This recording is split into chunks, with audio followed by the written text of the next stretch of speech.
Okay, we are live. Good morning, everyone. I'd like to welcome everyone to the San Ramon City update on this Friday morning, March 26th. It looks like it's going to be a nice sunny weekend, so a great way to kick off the weekend with an update that's sorely needed because a lot's happened since we've had our last two guests on, Dr. Joseph and Supervisor Andersen. But I'd like to go around the Zoom, so to speak, and introduce everyone.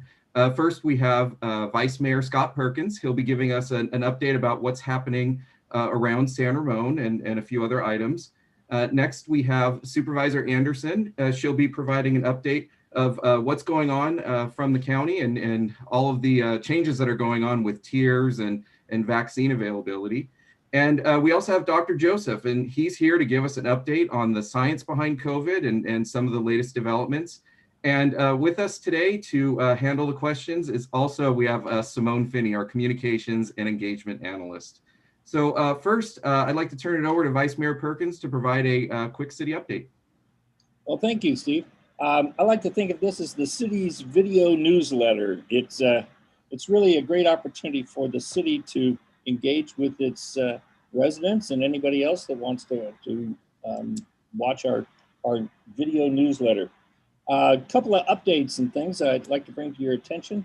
One is we're conducting a community-based survey on the Boone House. Now, the Boone House is the great big white house on San Ramon Valley Boulevard with the large green roof. It was owned by Travis and Ruth Boone, and the farm and all of that date from the 1800s. We're looking at ways to utilize the Boone House. Very few residents have been in it. It does pose some interesting challenges, but we're looking for people to use our city survey. It's on our city website. You can fill out the survey and tell us what you think we should be doing with the Boone House. Second, recreation signups. The spring and summer signups came out in our catalog that was mailed to every resident in San Ramon. These are the swimming and the summer programs that I know my kids enjoyed, and your kids will too. We did a reduced version of the summer program last year. It was very successful, and as far as I know, we had no infections that we could tie to that program. So we've done a pretty good job there. You can sign up online, or you can go to our community center at the corner of Alcosta and Bollinger and sign up there in person. Third thing I wanted to mention was Phil's Coffee, P-H-I-L-Z. Phil's Coffee will open Monday at City Center. It's world-renowned coffee. I think you'll enjoy it. Give it a try. It opens Monday at City Center. And last, I'm on the board of MCE. MCE is Marin Clean Energy. About 90% of the city derives its power from MCE. Your bill comes from PG&E, but if you read it carefully, you'll see a line in there that says MCE. If you're having trouble with your utilities, please contact MCE. They have a utility forgiveness program. If you're in a financial situation where you're trying to choose between keeping the lights on or paying the rent or feeding your kids, we have a program at MCE that might be able to help you out. So please go online, type in MCE Energy, and you'll find the website and how to contact them. So with that, Steve, go back to you. Well, thank you. Thank you very much for the update. Next, we have Supervisor Andersen. Again, thank you for joining us. I have to say, though, that the county held an event on Monday called the Hope and Healing event. And we were fortunate to participate and help out in a small way of turning on and off our city rotunda lights. Simone was out there filming it in the cold. So thank you, Simone, for doing that as well. But it was such a great event, and hearing the stories, and each supervisor really shared, from the heart stories about what's been happening personally in their lives with COVID. And I think it's really important to remember the mental health side of this as well. So thank you for holding that event. Well, thank you so much, Stephen. I really appreciate the City of San Ramon participating. Simone, thank you again. It's a time of healing. We hope as we move forward and as we continue to see the light that we're all walking toward very quickly of coming out of this pandemic. But I'm going to start as usual, as I have the last few times, of sharing my screen, if that's okay. And I just want to walk you through sort of where we are, a little bit of where we've been. So starting out, this just shows you hospitalizations. And all through last year, as I was here, I was saying one of the #1 issues for me with any of this is ensuring we had hospital capacity. When I was here back at the end of January, we had 288 people hospitalized in the lower right screen. Today we are down to 39. That's a number that hasn't, it's remained pretty stable for the last little while. There's some concern because we continue to have people coming to the hospital, but in comparison to where we are, of course, the dramatic change is very, very welcome. And here's the chart at the bottom. Look at where we have been. The peak at the very high, the precipice there was back in January. So currently, as of yesterday, we had 6.4 cases per 100,000, which was brought down, it's an adjusted rate, to 5.5 per 100,000. The state adjusts it down for us based upon how much testing we're doing. And we continue to test. We continue to encourage people when they think they've been exposed, when they're exhibiting symptoms, to get tested. And then we have our positivity rates, which are very, very good right now. So 2.2% overall countywide, 3.9% in our equity, our most disadvantaged communities. And when I was back here, back in January, I kept these numbers up. We were at 55.2 people per 100,000 with an adjusted rate of 44.8. We had a 10.3% positivity rate countywide, and in the equity communities, 15.7%. So all of this is very, very welcome, this traumatic in the last 2 months drop. And I think we can attribute much to the vaccine. So the big question, okay, we made it to the red tier. When do we go to the orange tier? And so the general standards, and these are where the standards that were adjusted once 2 million vaccines were administered across the state in these disadvantaged communities. They're called our Healthy Place Index Quartile 1, which represents zip codes where you have the lowest of income, the lowest of services, those factors that the state uses. So typically for us now to move into the orange tier, we would have to have below 4 cases per 100,000. As I just showed you, adjusted, we're about 4.8. We would need to have 2 to 4.9% positivity overall. We're meeting that. We would have to have less than 5.3% positivity, the positive cases, or excuse me, positive test results in our high HPI communities. And right now, we're meeting those two. So it's really the cases per 100,000. However, because the state is out there vaccinating and they're focused on these disadvantaged communities, when they reach 4 million vaccines in disadvantaged communities, in these Healthy Place Index communities, they are going to change the numbers we have to meet. At that point, we are only going to need to meet 6 cases per 100,000. And normally, before you can shift into the next color, you have to show that you can meet those benchmarks for 2 full weeks before you can move into the next tier. However, when they reach that 4 million vaccine, they will retroactively allow us to look at our numbers. And retroactively, we are meeting the 6 or lower for the last 2 weeks. And so the nice thing is once they reach those 4 million vaccines, we're pretty confident that 2 days later, we will be able to move into the orange tier. Now, currently they have done 3,085,171 vaccines in the HIP quartile 1. Right now, we're hoping it'll be the week of April 5th, the first full week of April. It may be the following week, but that's where we're sort of crossing our fingers that that's what it will look like, just based on the number of vaccines they're administering. So what happens when you get into the orange tier? Why is that such a good thing? Well, Capacity restrictions are lifted in stores. So any of you who have found yourself in line to enter your favorite small store, you're going to be able to get right in. There are still, distancing requirements. There's still cleaning requirements that need to take place. Yes, you're going to still be wearing a mask, but it's a little bit easier on both our stores as well as our consumers. Houses of worship, museums, zoos, aquariums, they can all go from 25% capacity up to 50% capacity. Restaurants and movie theaters can also raise their indoor capacity to 50% or to 200 people. Indoor gyms, yoga studios can move their capacity, from 10% to 25%. Those of you in a bowling league, bowling alleys can finally reopen, and they have to have modifications. Of course, you'll probably be every other lane. There may be plexiglass, 25% capacity. For those of you who want to go to bars where food is not served, those can reopen as well.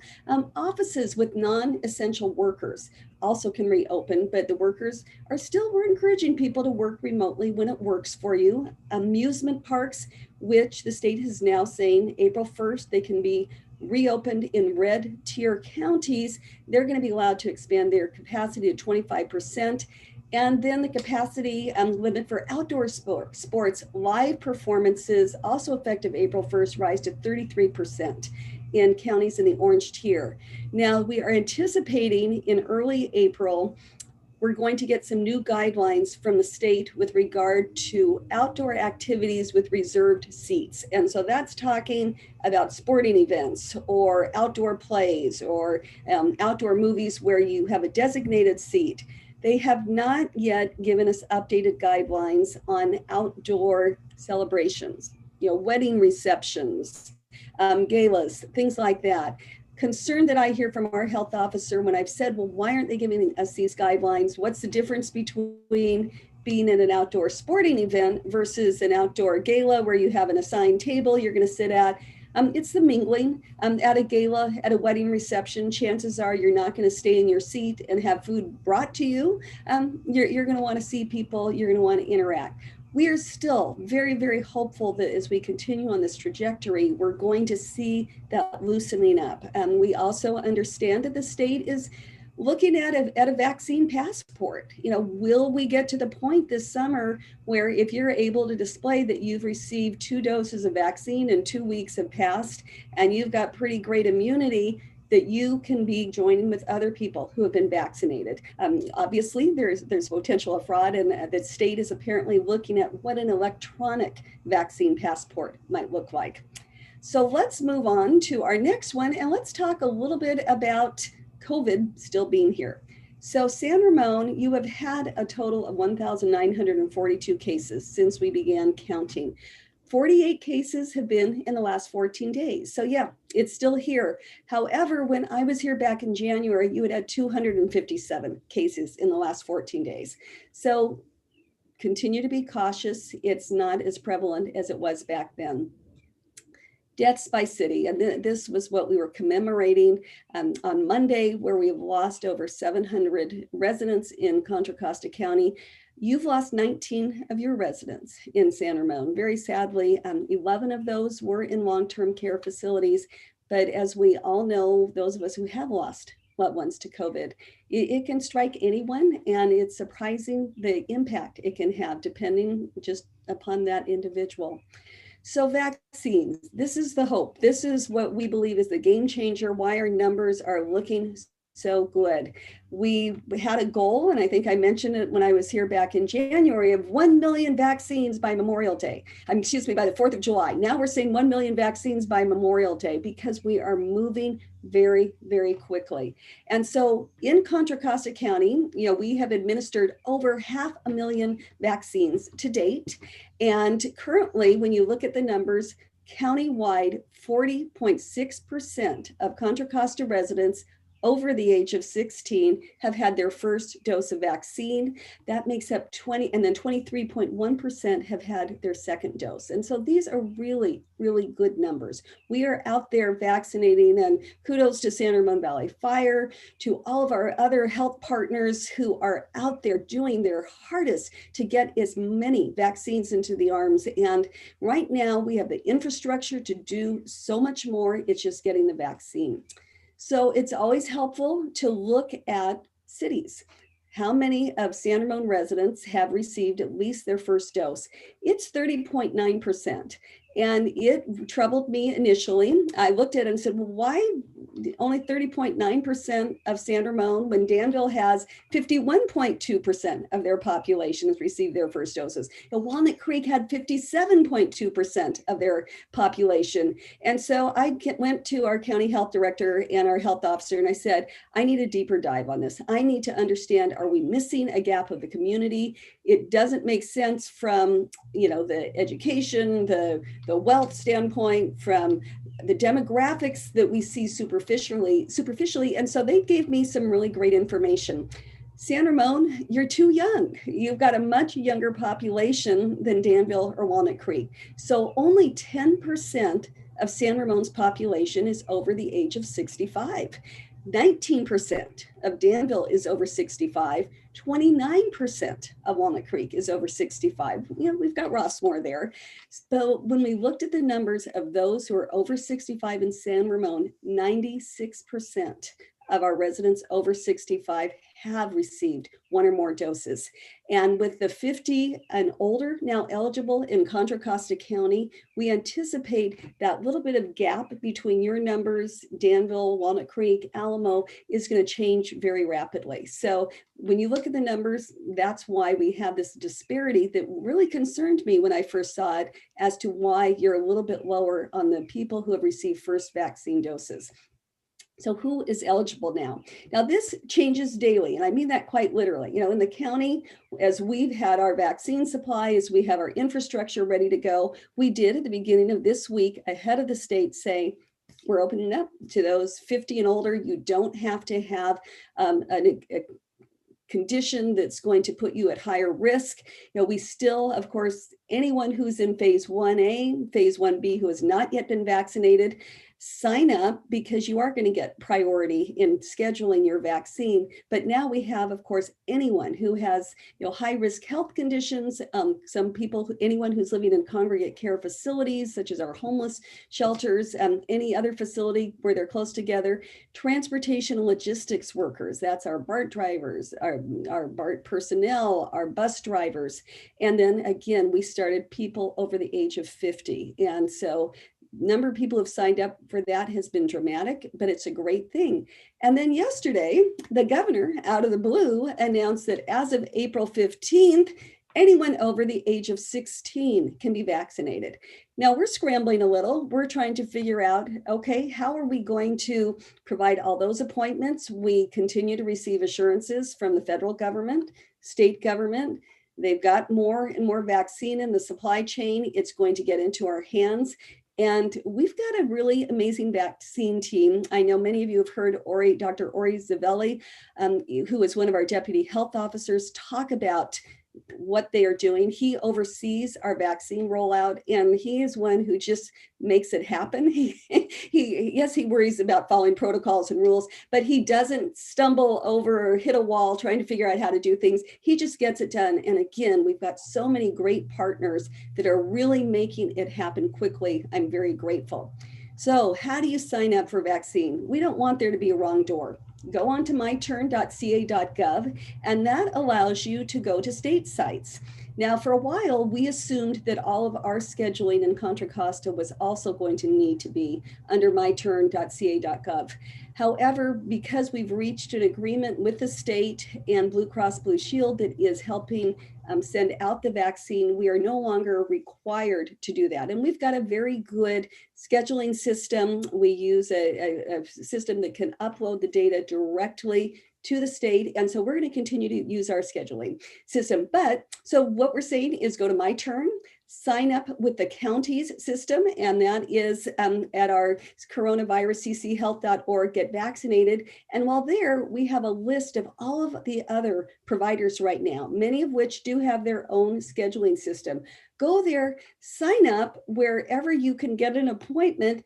Cancel the appointments for those that you no longer need. Again, we don't want you to sign up for 10 different appointments. If you get an appointment, keep it. But if a sooner appointment is available, by all means, we want you vaccinated as soon as you're able to do it. Continue to work with your primary care, healthcare providers. It's been a little bit tougher for some of those who, for all of our healthcare providers, to be quite honest. Even Kaiser, that gets their own doses of vaccine, has had some sporadic issues, but right now they are getting a steady supply. John Muir has been getting much of their supply through the county, and we're getting a very, very effective rollout.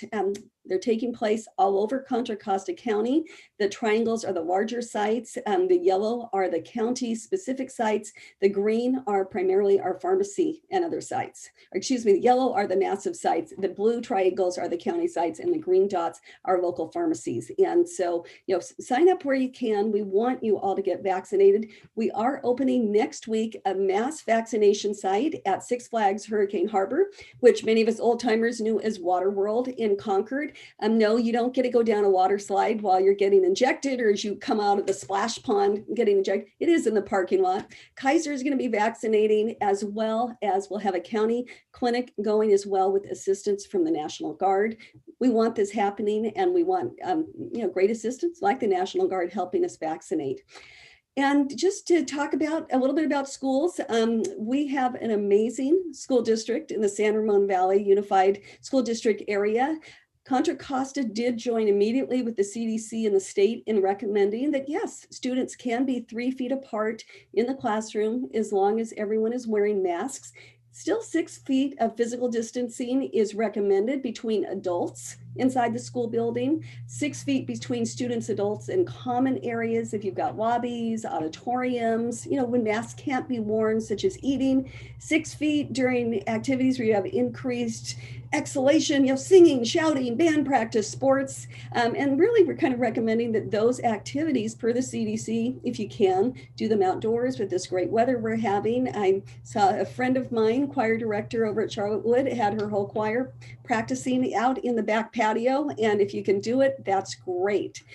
And then finally, let's go to talking a little bit about some relief. Excuse me, and that was not the relief. That was not the relief I was looking for. Let's go back, excuse me.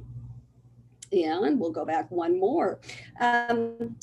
We do have money that we've received from the federal stimulus package that we are working through the state to provide relief to both landlords and tenants.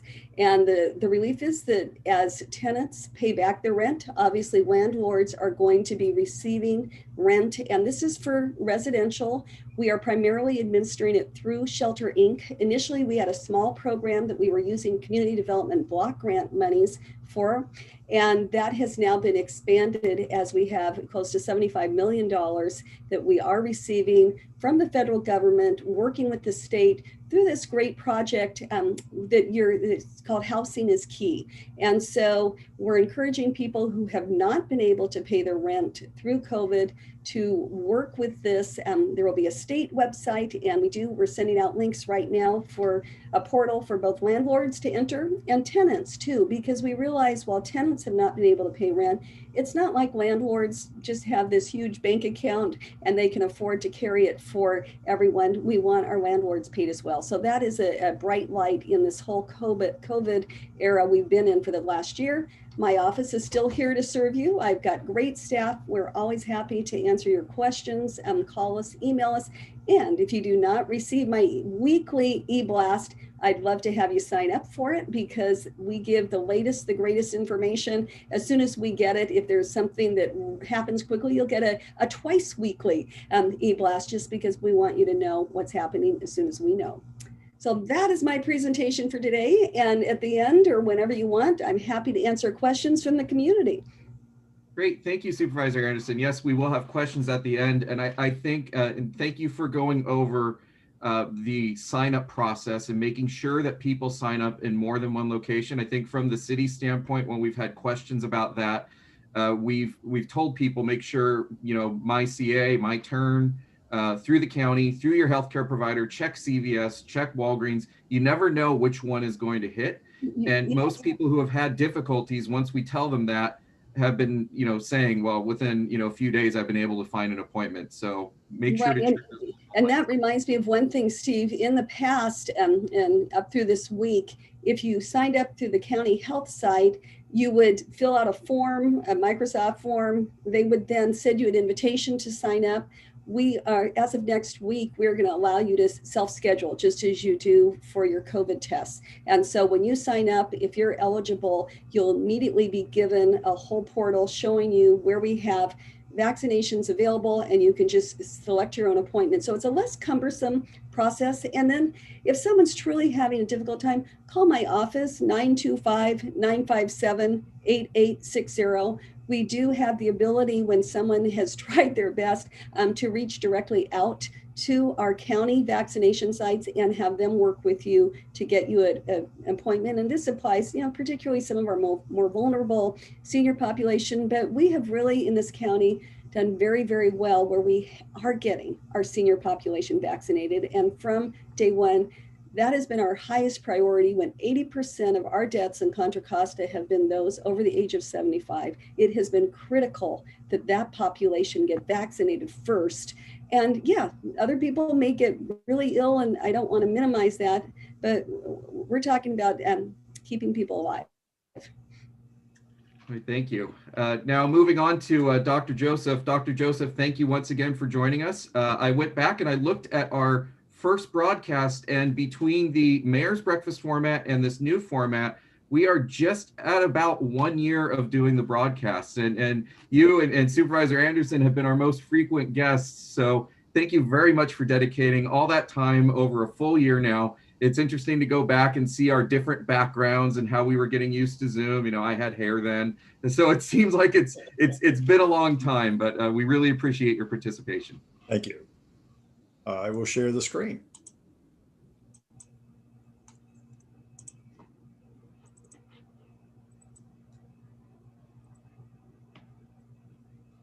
Well, thank you again for the invitation, and I always enjoy these. But before I get into my short presentation, I want to mention to those who are watching, Supervisor Andersen and I do not cross paths professionally. But I want to applaud the wonderful work that's being done by our county. I have lived this for 15 months, and the organization and the change, and most importantly, the success that we have seen in the environment in which we live and in our communities has been just fantastic.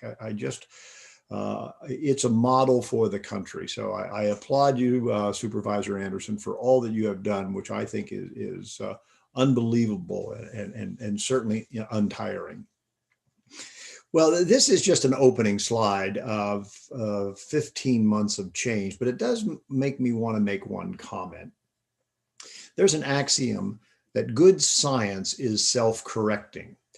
And what this means is that good science is when you're investigating something or you're in an area that is unknown.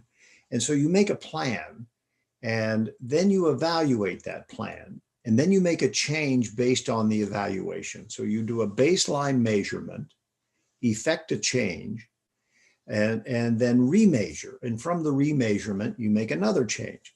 And I hear sometimes individuals frustrated because of comments like, well, you told me this and now you're telling me that. And I would suggest that we applaud that. It means we're watching. It means we're learning. And if we look at what has happened over the past 15 months, we have conquered something that decades ago would have been not possible in this short period of time. So when you hear things are changing, whether it's the requirements for a tier or whether it's a recommendation for a treatment, be proud of that, because there are many, many professionals watching what we do on a daily basis. So I'm going to review just a few things about this. Oh, by the way, I'll say at the end of that, you can see the curve is flattening out a little bit. You may hear on public media or on the news that we're watching very carefully, because historically, when an epidemic starts to flatten out, there can be a rebound. And there's a lot of reasons for that. Many of it is just personal behavior. And currently, 11 states in our country are showing an increase in the number of cases. We are not here, but we are watching very carefully. And if there is an increase, then it will be addressed accordingly.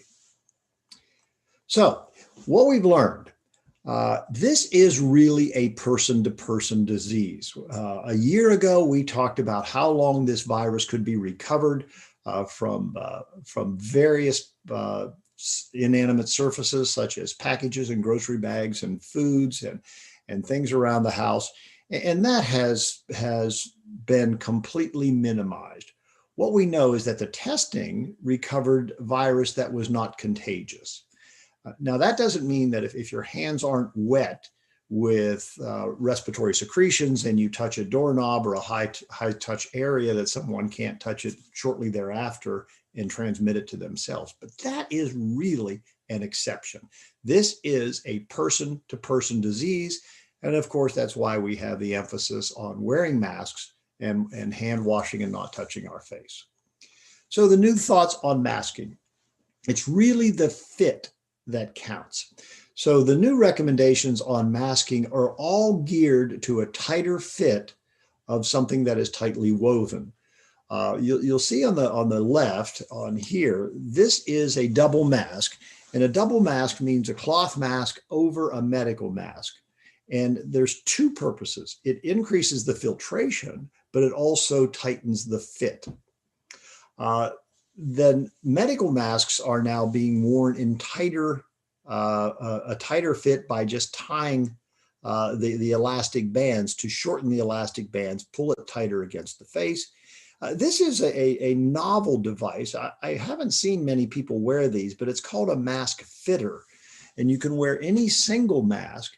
And then this is a reusable plastic or elastic device that goes over the mask. It's adjustable and it pulls the mask into your face. So because this is a person-to-person disease, anything that tightens the fit will reduce the infectivity. Now, there's a lot of information on this slide, but it leads to a conclusion. The events that have been followed very carefully by epidemiologists are listed on the left. The problems that we had in cruise ship in the beginning of the epidemic. Then there was political unrest in May and June with massive riots, no one taking personal protection, very, very close quarters. Then there was the concern about the 4th of July parties that occur typically in our area. Very, very close look at the motorcycle rally in Sturgis, because that was 250,000 people. There was the Rose Garden event, and then the Super Bowl, which always attracts a lot of people, not only at the event, but around the city. And the bottom line is this: indoors creates problems, outdoors creates few. So the protests and the riots, there was no surge in infectivity after the protests and the riots because they were all outdoors.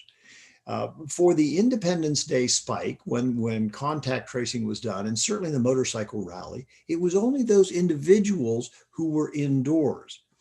And I think I've said here before, the Rose Garden was really a puzzler, because all of the pictures on the news of the Rose Garden event for the announcement of the Supreme Court Justice showed everybody sitting outside in the Rose Garden. But I learned later that prior to and after the outdoor announcement, there were indoor cocktail parties, indoor gatherings without masking. And so this leads to what is below the gray bar. Care needs to be considered for congregate living areas, places of worship, crowded workplaces like the laboratories where I work, where laboratory technologists have to work shoulder to shoulder, indoor funerals, airplanes. These still represent areas of greatest concerns, but because of what we've learned from what's above the gray bar, there is relaxation of recommendations regarding playgrounds, outdoor activities, dog parks, etc. So again, it's a person-to-person disease focused on air circulation, fresh air, and distancing. This is a new topic. This is one that we are just now learning a lot about because the pandemic has only been 15 months. How long does this last? And there is a term of long COVID or long haul COVID. And this is factual, not yet completely explained, but this is what we're seeing. About 60% will have some symptoms for 2 months after the acute illness. And it's usually tiredness or shortness of breath, but aches and pains. And we're seeing a lot of people who have not fully recovered, even at 6 months. And it's typically, I just don't feel like myself. I know there's something wrong. And I have seen many of these individuals. There's no diagnostic test that is identifying the cause, but we know the cause is real. The blood tests have all returned to normal. The COVID tests are negative. There is a measurement of respiratory function that shows decreased activity. So it is measurable, but the cause remains unknown. So this is a very, very hot topic in infectious diseases and medical science. What is going on that represents the residual of this infection, where so many people are not getting well as quickly as they might after something like influenza or the common cold or gastroenteritis? So this is a hot topic in the field of medicine. The hot topic of coronavirus are variants. Variant is a term, and it has a definition. It represents a mutation of the coronavirus that has different activity from the original strain.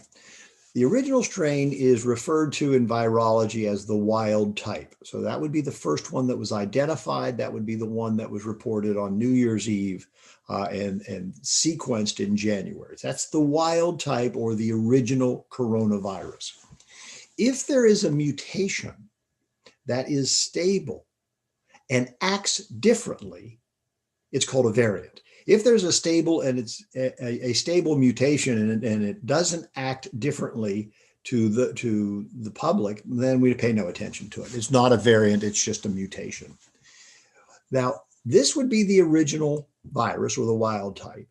And if you cut that apart, this is the working inside of a virus. It's a single strand of RNA, ribonucleic acid.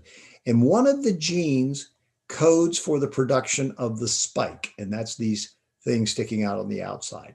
The spike is what determines the infectivity and the contagiousness, as well as the resistance to vaccine. So what we're looking at is variants that have changed their spike. All vaccines are geared to the spike because the spike is how this virus causes infection. The spike sticks to the cells of a human. The spike sticks to respiratory cells in the nose, the throat, and the lungs, and can even affect many, many other parts of the body. So a change in the spike can do several things. It can make it resistant to vaccine, resistant to the monoclonal antibody therapy that we're using, and it can increase contagiousness. Now, when we started monitoring coronavirus in the United States, we did not look for variants except in research laboratories.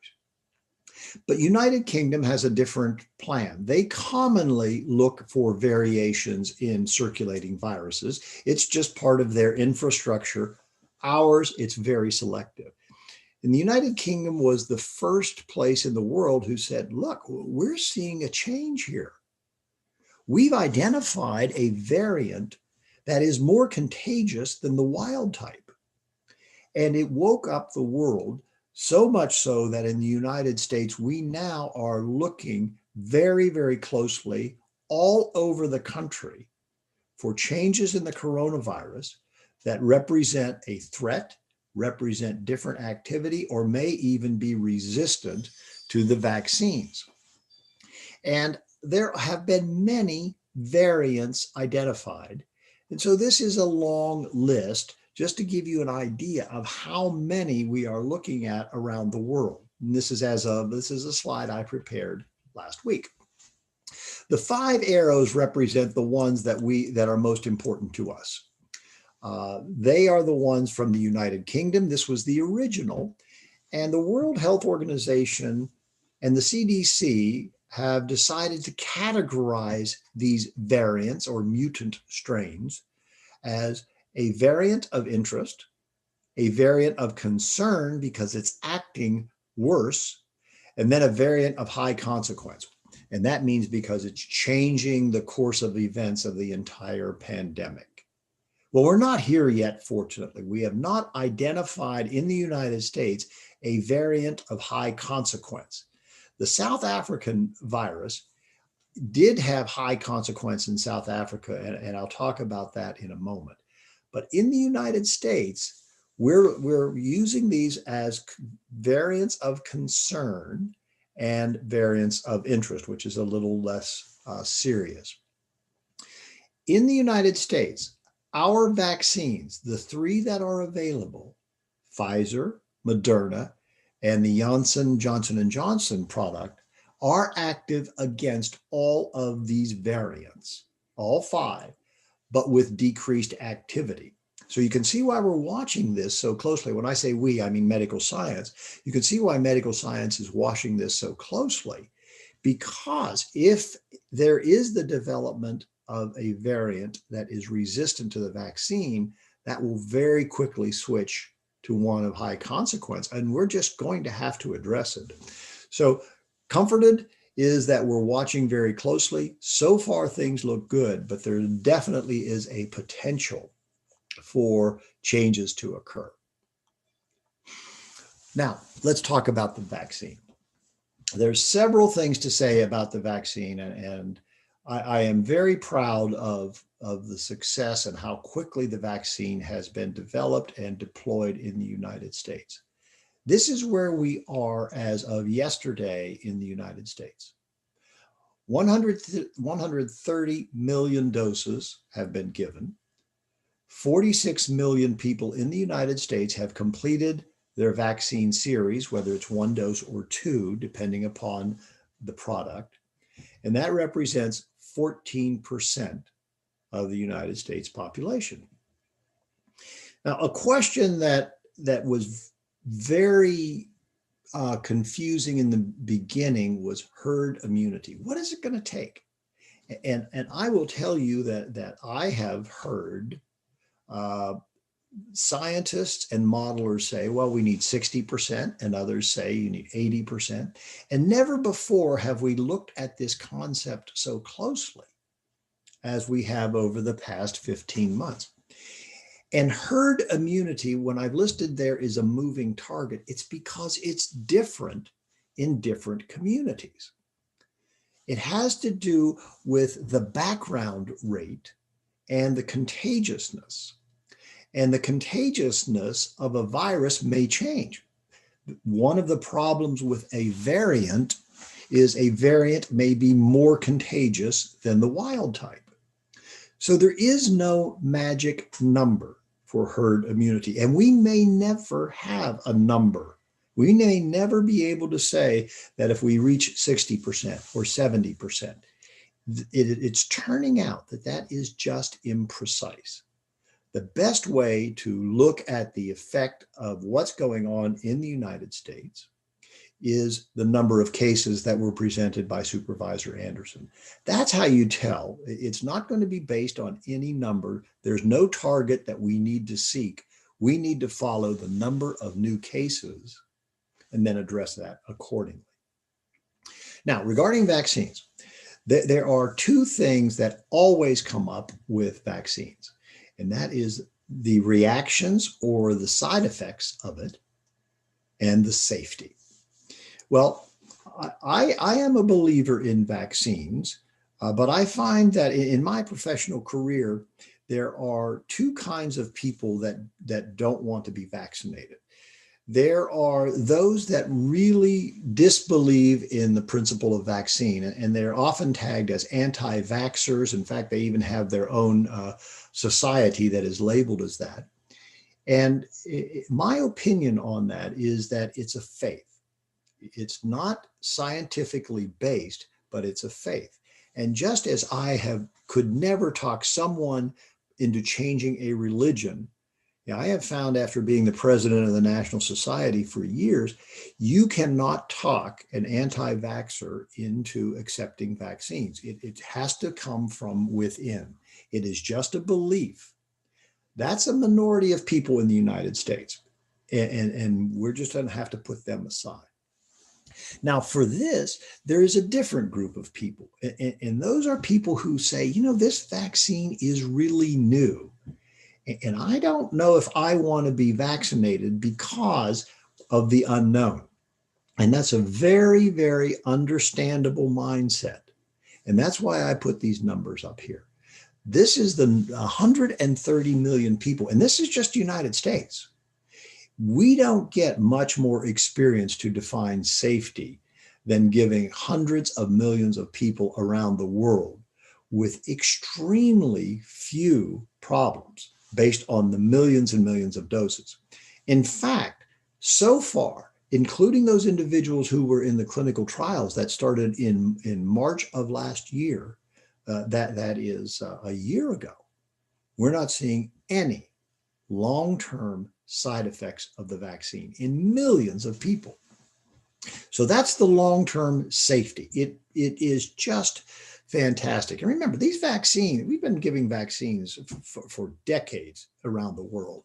So we understand how to build a vaccine, and we understand how to look at the side effects.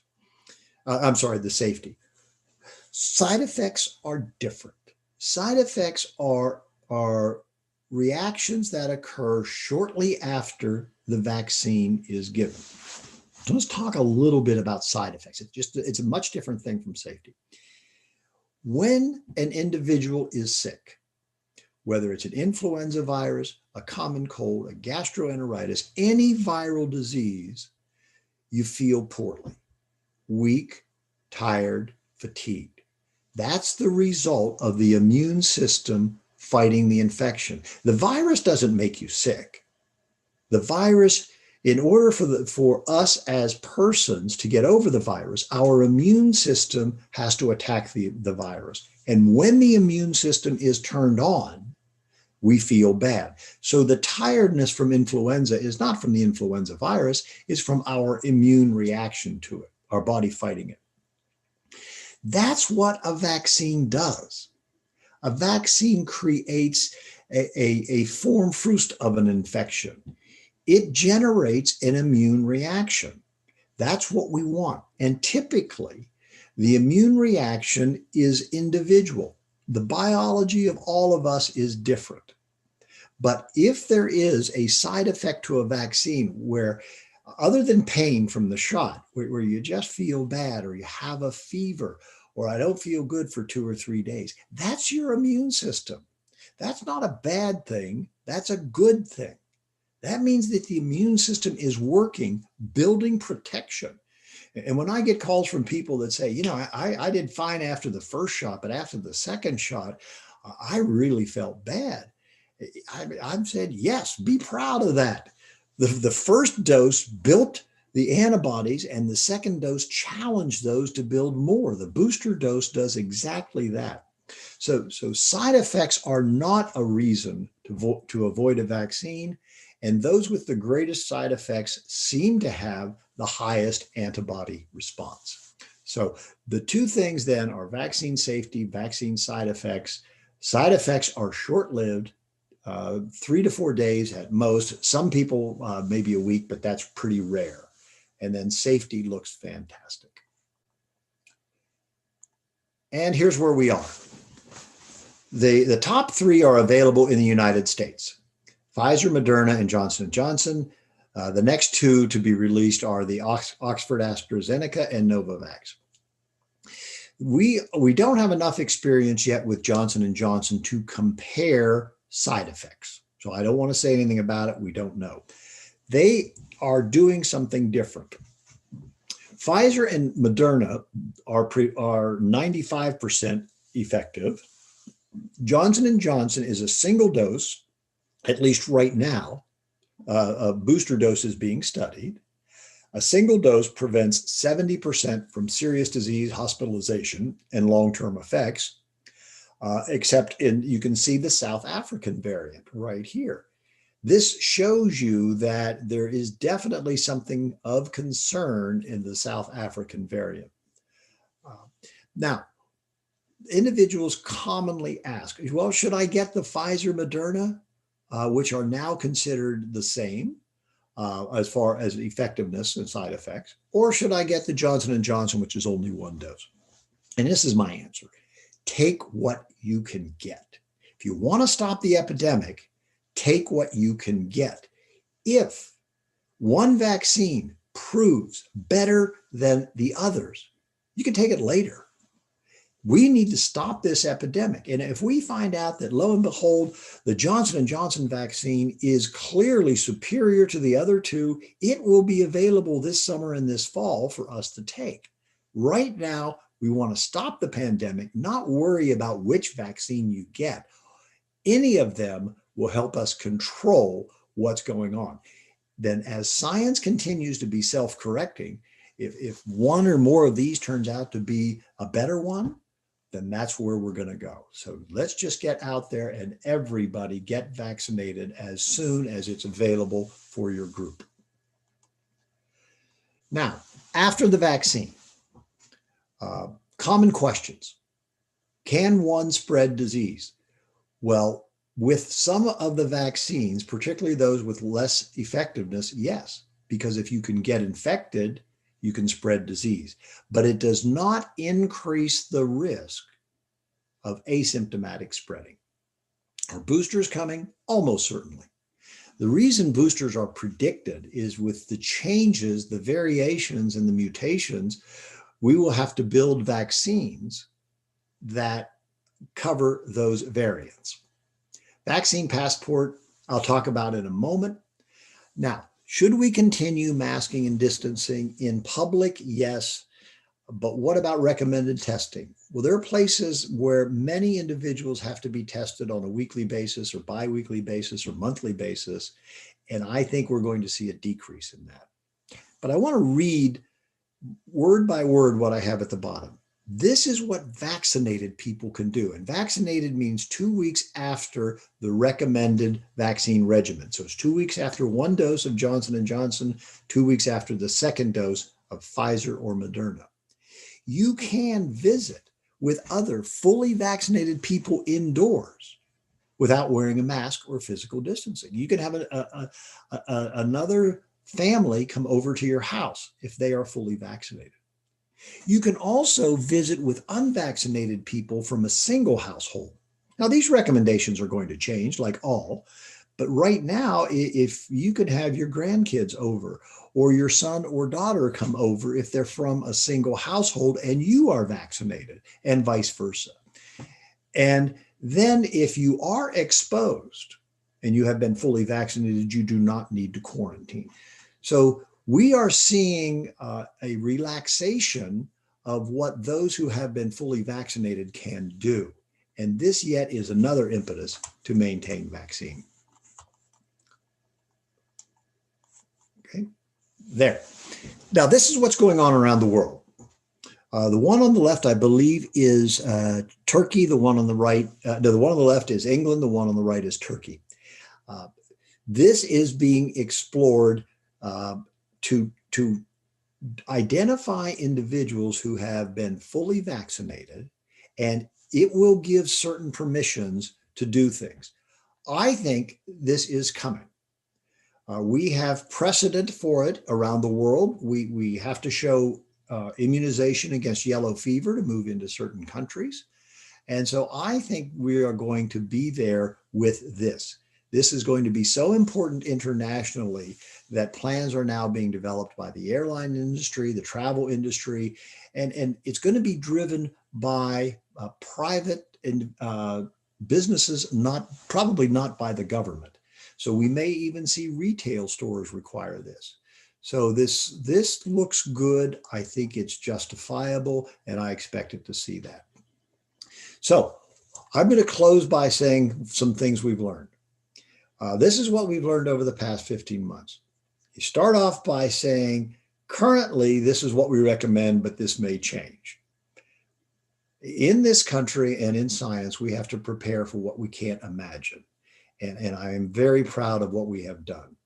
Mixed messages have created a huge problem in the United States. And for all of those that have come from my field, I apologize.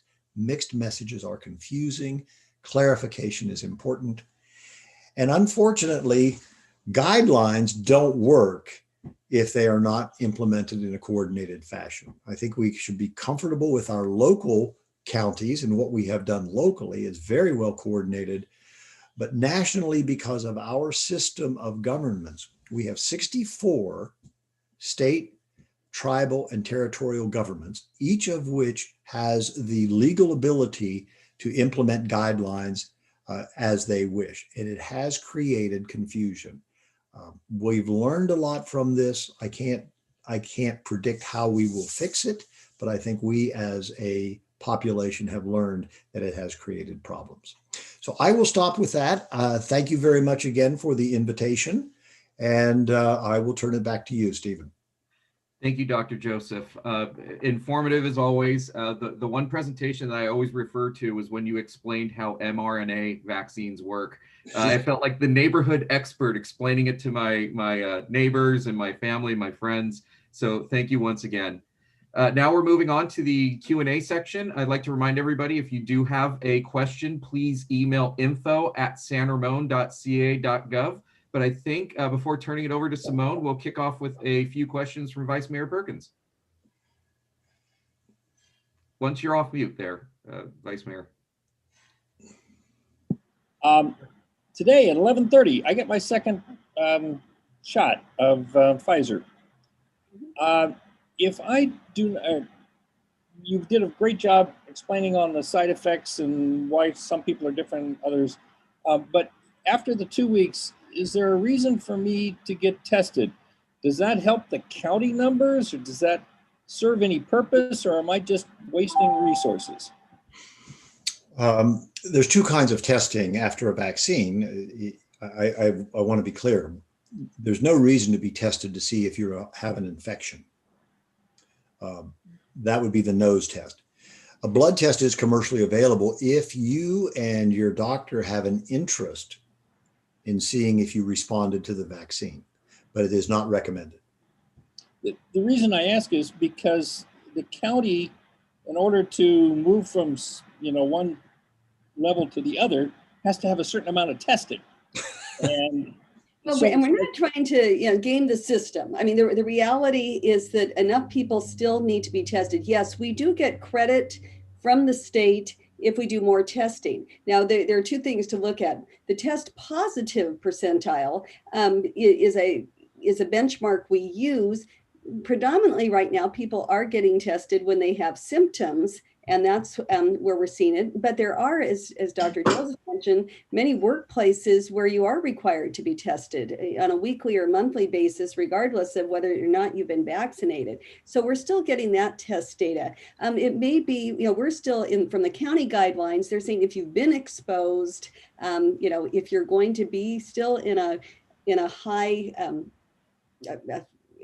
potentially exposing someone who hasn't been vaccinated, you could get tested, but Dr. Joseph's absolutely correct. The likelihood of you having it is very remote, but there may be instances where even after you're vaccinated, you're required to do it. For example, for travel, if you're going to Hawaii, to my home state, even if you've been vaccinated, you still have to get COVID tested to show that you are COVID free. And they have not yet come up with an exemption in Hawaii to be able to show your vaccine passport. So that's an instance where you still would we'd still get credit from the county. But yes, and I think the state will also be ramping down the credit, so to speak, for more testing, because it's just not as necessary a component of our fight against the COVID vaccine.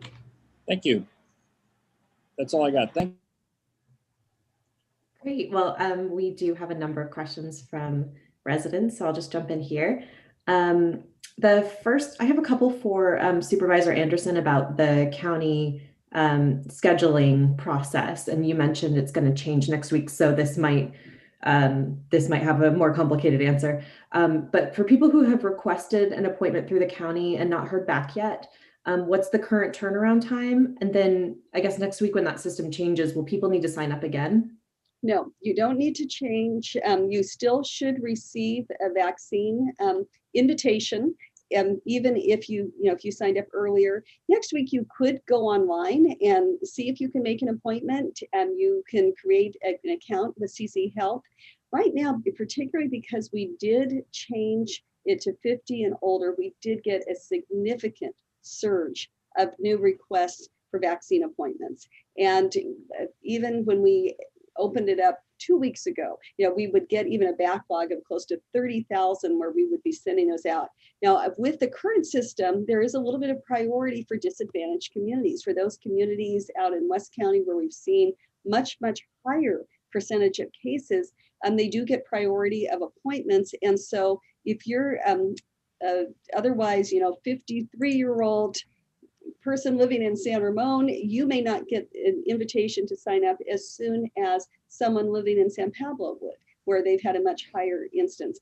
But we do anticipate everyone being able to bring it forward. If after a week you still have not heard, feel free to give my office a call, and we can just make a call over to them, find out where your application or your the form you filled out, make sure it had been received. But in most cases, you should receive a confirmation email saying, hey, we received the form. We'll be sending you out information soon. I'm hearing from people that they're getting turnaround in no more than about 2 days. So if someone's gone more than a week, maybe give my office a call.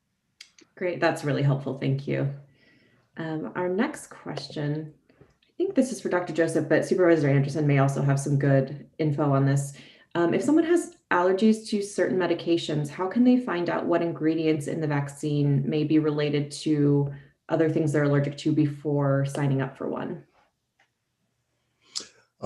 The ingredients, every single ingredient of any vaccine in use in the United States is available online. So if an individual knows to what they may be allergic, it's easy to find out if that product or that compound or that molecule is in any vaccine. Great, thank you. Let's see. Next one is, if someone had COVID, how long should they wait before getting vaccinated? It's so rare to get COVID twice that there is comfort in waiting. The verbiage is this: if one has recovered from COVID, they can choose if they want to defer vaccine for 90 days. That said, the vaccine is available and is effective after COVID, anytime 2 weeks after the acute illness. Great, thank you. Let's see, we have a lot here, sorry. Okay, this is a specific question from someone about traveling. They received their second dose of the Pfizer vaccine on March 1st. If international COVID travel restrictions are lifted for Europe, will they need to be revaccinated for a July trip? It would fall beyond a 3-month window, I think that they've heard about. I'm unaware of any recommendations regarding international travel and a duration after vaccine. So I'll defer that to others. Yeah, and again, what I am seeing is it really depends on each country, has their own guidelines of what they'll accept, and the whole process. I think we're going to find more likely than not, even with our vaccine passports, there probably will still be mandatory testing required nevertheless. Okay, great, thank you. For Supervisor Andersen, you mentioned a little bit about certain areas of the county having higher priority for scheduling appointments. As more groups become eligible, will CCHS still prioritize earlier groups in those appointments? Well, it's an interesting process. And so where you will see, because we're, as I mentioned, next week, opening up people to schedule their own vaccine appointments. So there won't be a delayed receiving an invitation to go ahead and sign up. Where you might see some of those appointment slots, we are doing more clinics, more partnerships with churches, partnerships with nonprofits, out in those disadvantaged communities or those areas where we've had a high incidence of COVID. And so those appointments will be part of that clinic. Those will already be pre-reserved and not available. So you'll still see an emphasis. Again, we're trying to, when you look at who's been vaccinated, there's great consternation among my colleague, Supervisor Burgess. We're out in Antioch and in Brentwood, Discovery Bay, Oakley. They have a much lower vaccination rate than we do in San Ramon Valley and the La Miranda areas. And so she wants to make sure they're getting enough vaccinations, but really where you'll see it is primarily by where we're setting up those clinics to really get a higher turnout, so to speak, for those vaccines. And we're also doing more targeted mobile clinics. And that's something that I've got to give my shout out to Chief Meyer and San Ramon Valley Fire. In the early days, as we were working with our smaller 6-person or less congregate care homes, they were out there assisting our pharmacies with doing those inoculations. And so we're continuing to really look at where are people not able to get to a clinic? How do we get the vaccine to them, particularly where we've got high-risk communities? But you will, it'll be a different way to prioritize. I actually had that same question for our health team yesterday when we were meeting, and they said they were opening up. I said, well, how are you going to continue to really prioritize those who are most disadvantaged? Thank you for clarifying that. Our next question for Dr. Joseph, this is a little bit about timing between vaccine doses. If you've received one dose of the Pfizer vaccine, and I believe the time frame is the same for Moderna, but if you could clarify that, that'd be great. Does the second shot need to be exactly 21 days later, or can you schedule it a day or two sooner if another appointment's available? And then if you can't get a second appointment exactly 21 days out, how much later can it be? When the vaccines were first authorized by the FDA, they were authorized as they were studied in clinical trials. The booster dose for Moderna was 28 days. The booster dose for Pfizer was 21 days.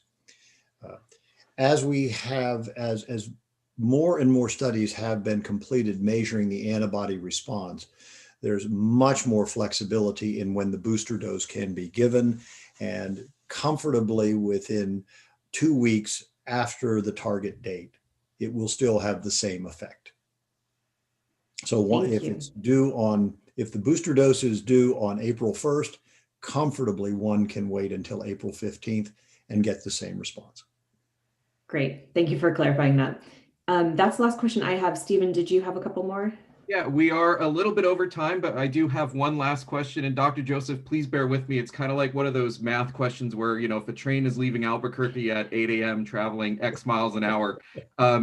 But I think this is a situation that many are going to run into because we have had our older populations vaccinated and Easter's coming up. So if you have one group of grandparents that have been fully vaccinated and another group of grandparents fully vaccinated, and they both plan on visiting a household of, let's say, 4 who haven't been vaccinated, should that intermingling still occur? Should they, wait, the grandparents wait 7 days in isolation to make sure they're not potentially spreading anything to the family? Should it be outside? What are the recommendations when you have these conflicting groups? Or do you finally find out which is the set of favored grandparents over the other? Well,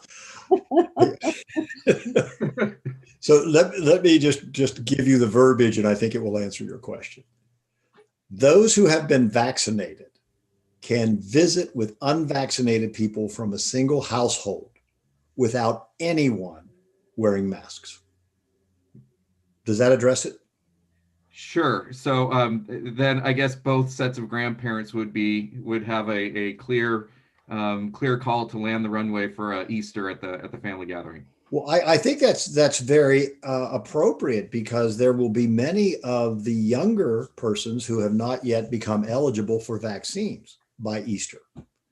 But if both sets of grandparents are vaccinated, they can visit with unvaccinated people from a single household. And then there was CDC clarification. That's with no one wearing masks, either the grandparents or the grandchildren. But if the one set of grandparents is not vaccinated, then everyone's going to need to wear masks, because then you have two unvaccinated households. So again, motivation. I think every grandparent I know, my peers, most of them are really excited about being vaccinated because they really miss their grandchildren. They're looking forward to that interaction. But better yet, do it outside, and you're at a much lower risk. So we encourage that as well. Great, thank you very much. I think, Simone, we had one more that squeaked in there. I do. I'm so sorry. I my eyes went past this one, but we had Dr. Joseph. You mentioned this a little bit in your presentation, but I wanted to just get some clarification on it. So someone asked, once you've had COVID and the vaccine, both doses and the 2 weeks following, could you still be exposed again and spread the virus to others? The risk is extremely low. The answer is yes, because no vaccine is 100% effective. But all vaccines that are available have a high probability of being effective. The first two, Pfizer and Moderna, are 95%, and the Johnson & Johnson has been reported between 70 and 75%. So yes, it's possible, but it's unlikely. Thanks for clarifying that. All right, and with that, that's the end of our program. I'd like to thank everyone for participating again. We will have the next city update next month with a topic yet to be announced. So thank you very much for tuning in, and have a great weekend. Thank you. Thanks, everybody. Thank you, Dr. Joseph and